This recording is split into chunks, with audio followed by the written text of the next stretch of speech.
Qara Uyg'urlar 3-bölüm. İstanbul güzelliginden jahanda bir sanalgan.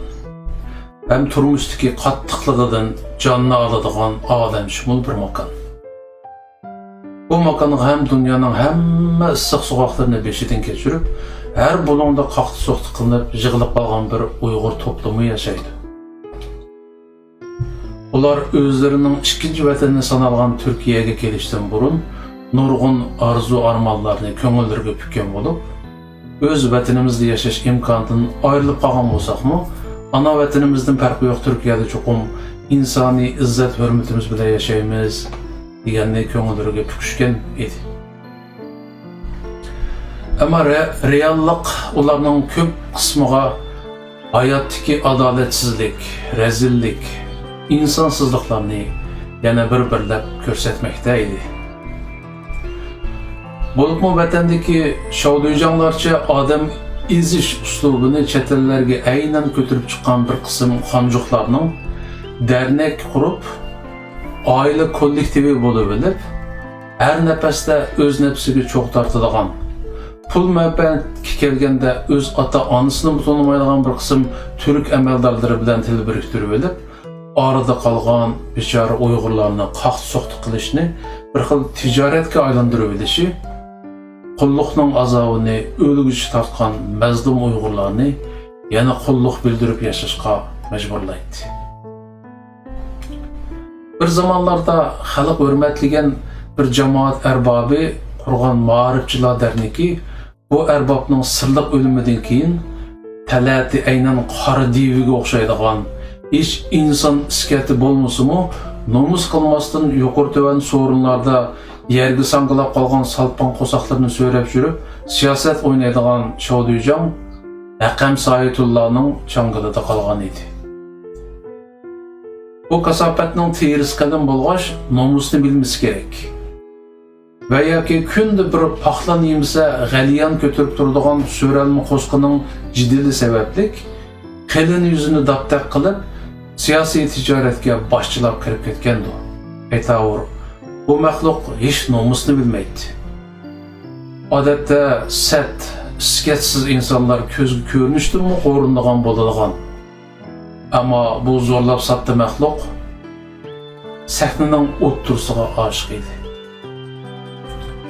Sahnalarda o'tirib o'zining millat ishlari yo'lida kechilab ishlab tinimsiz to'kib qo'shib kelayotganligi, hatto ba'zida osh qolganligini so'zlaganida ba'zilarning nomusdan ta'turpaylari tortishib o'tirgan yerda o'rilib qolgan ahvollar ko'rilgan edi. Bu to'g'ri. Bu tağardımı yoğan qo'saqni tundurmaq oson emas-da. Ba'zilar yerim ekmek yeb qo'sib to'ygan bo'lsa, bu maxluq balkim 3 ekmek yeb qo'sib to'ymagan bo'lishi mumkin. Uni tabiiy osh qilishdan yoki adabiymi deyishib kulishib qo'yadi. Keyincha bularning rezilliklarini to'liq ko'rib zerikkan xalq uningga o'rinni bo'shat deganda u papi diva o'zining ekraniga chiqib dabdaba bilan "Nimani bo'shdi-da? Qaysi o'rinda? Bir qancha aqamsoylar birlashib qurgan dernek bu. Agar aqamsoylar menga shu gapni desa, ondan o'ylashadigan gap bu. Gap qilmish qilmaqaylam" deb chiqanishib ketgan edi. Xalqaro Sharq Turkistonliklar birligi raisi degan qalpoqni majburiy kiyib olgan bu qora devining aqamsoylardan so'z etishi uningda insonlik safodining hech asar yo'qligini aniq ko'rsatib turadi. Uningga kunda bir Uyg'urni chaqtirib turmaga so'litib qo'yib, ondan haliqi turk sheriklarining oldiga berib, uni qutqizib olgan bo'lib ko'rinib, xalqqa o'zini qutqizg'uchi qilib suratlashdek pastkash o'yin davom qilsa yetarli edi. Chiqilib kun deydigan bir paxlanning puli chiqish kerak. Tijorat degan shu-da. Ularning razil o'yinlari ba'zida o'zlarining po'q burab turadigan og'zidan bilmay chiqib ketgan so'zlar orqali oshkorlanib qoladi. Bir qatim onun 1 metr chiqmaydigan Shao Sunjang yordamchisi bilmay Qur'onga haqorat qilib saldi. Uning deyishicha, Türk hökuməti təsdiqlagan vətəndaşlıq sanını aldı bilan öz urug tuqqanlarına berişi Qur'onda yazılganmış. Dini suratga kirilib xalqni aldab kelayotgan bu maxluqlarning öz sapasızlığı sababli mushundaqmi ahmoqona gapni öz ekraniga ko'tarib chiqishi bu maxluqlarni bir mezgil sarosimga solgan edi. Ama yüzümden qalilligi, jinimning rohati degan so'zni o'zlariga qibla nomi qilib olgan bu afg'onlar o krizislarni siliq sipoyi o'tkazib oldi. Bu malumlar İstanbulni chetiga besib yotar ekan, Uyg'urga kun yo'q edi. Turkiyani ikkinchi Misr bo'lmaydi deb hech kim kesib etolmaydi. Shunlashqa qora Uyg'urlarning bu qatamqi nishoni dal qora diva edi. Alayda vazifa bilan kelgan 2 nafar qora Uyg'ur İstanbulda 3 kundek turib kuzatish ilib bordi. Va Hakam Sayitullah'a yaqinlashishning yo'li ustida izlandi. Bir kuni Hakam Sayitullah ishxonasida 1 metrlik yordamchisi bilan hisob kitob ustida maxfiy suhbat qilib o'tirdi. Boshqalarning hammasi o'ylariga qaytishgan bo'lib, xeyli kech bo'lib qolgan. Atrof jimjit edi. Ular toza qizg'in mo'ngishayotganda ichidan yem taqalgan ishik tuyuqsizlar gulubda ichiga yiqildi. Ikki baslik qora Uyg'ur kirib keldi. Nima bo'lganini ichidagi ishkadan aniq sezgan edi. Qora divining ko'z oldiga Vankatovning o'limi keldi va vahimalik chiyqirab tashildi. Çəddəslik bilan ularga yaqinlashgan 2 qara Uyg'urning biri qechishga yo'l topolmay turgan 1 metrlikning bo'ynini shundoqla to'lg'agan edi. Uning razillik to'lgan nejistani gulubda yerga yiqildi.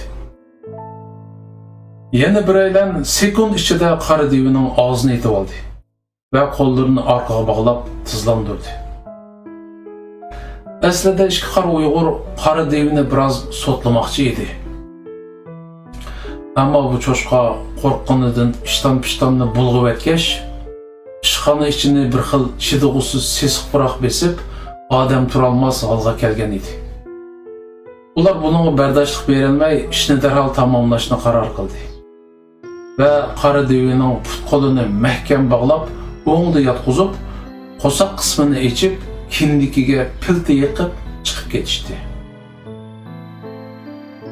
Bichar qora devining badanining 60%i haramni to'liyab yig'ilib qolgan haram yog' bo'lg'ach, bu maxluqning nejistini odatdagi shamdanmi tezroq ko'yatdi. Atrofni zaharli gazlimi ses hid bosdi. 2 qora Uyg'ur qorong'u tunda un-tunsiz g'oyib bo'ldi. Ertasi atigini ishxonaga kelganlar atrofga liq saqchi mashinasi to'g'anligini bayqab Antan qilishdi. Bu yerga yaqinlashmasdilla bir xil zaharli gazning hidini purishib, biror ximiyalik zavodda portlash yuz bergan chog'i deyib qolgan edi. Ular ishxonaga yaqinlasholmasa-mu, jiroqdan ichida solinib yotgan bir qisqa jasad va bir parcha yo'g'on eshak terisini ko'rgan edi. Anlaşlarga qaraganda bu ish o'tib atisi o'zlarini o'limolar atib olgan eshaklarning uvusiga o't ketganmish.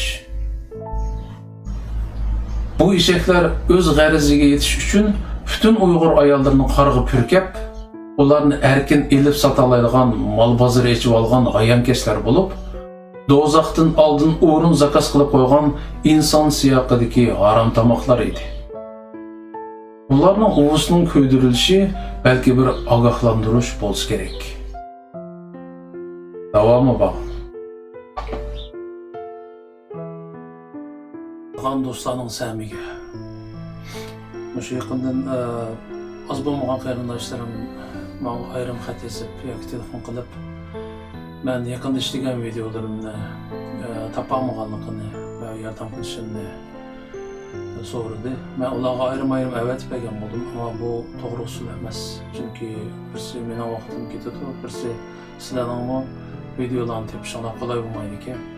Buning bir oddiy usulini degan qisqacha so'zlab ko'rsam, mana bu nimani ochgandan keyin YouTube'ni ochgandan keyin YouTube'ning bosh beti ochgandan keyin mana bu nima yozilgan yeri bor, search, ya'ni izlaydigan yerga kirib ismimni yazsanglar da bo'ldi endi masalan. Ya'ni Jasorat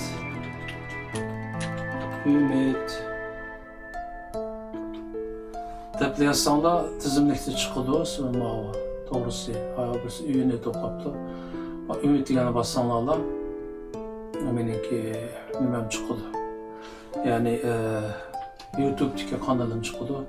Ben ko'pchilikniki biz ishlagan videolarni tepishga qolay bo'lsin uchun mushaga jo'g'lab qo'ydim videolarni. Bu yerda mana bu J belgisi yoki ismimni cheksanglar meniki to'r betim, YouTube to'r betim ochildi.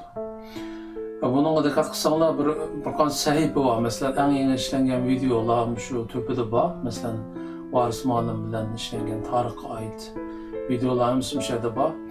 Bunun başka temalarım aralışıp kalıyordu ba'zida.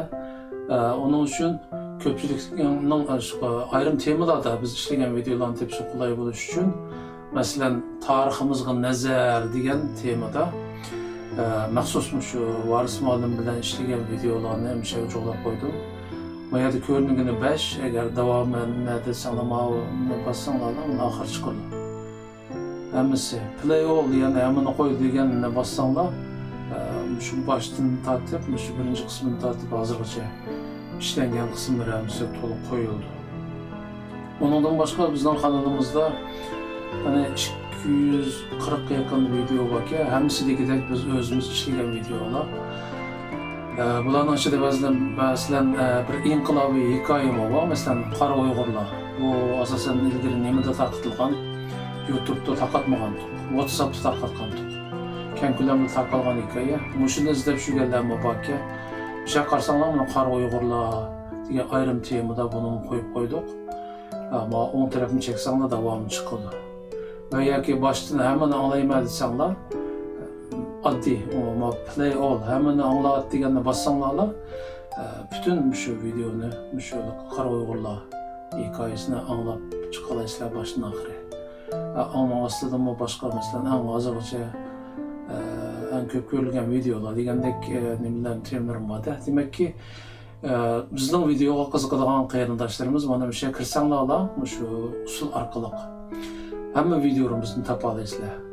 Ondan başka eğer bir yeni video işlenip kalsa, derhal bana haber kesinliyorsanız onun yolunu beklemesin. Bir girip subscribe yani abone ol diye yerini çekip de koysanız, bunun için bizim kanalımızda yeni bir video yüklense, sizge derhal kurtuluş geldi. YouTube'dan açsanızda başpekti görələrsiniz bir yeni koyulan videolarını. Bizim o köpçülükten ki biz işlegen videolarını görüşüp kolay buluş için bunun için mühim deb qaralgan videolarning hammasini shu kanalga qo'yib qo'yamiz. Shunga oddiy usul bir yerga subscribe, ya'ni abone bo'l deganni chekib qo'ysangizlar, menga telefon qilib xatingizni ovora bo'lmaysiz. Inshaalloh hamma biz ishlagan videolarni topa olasiz. Rahmat ko'pchilikka.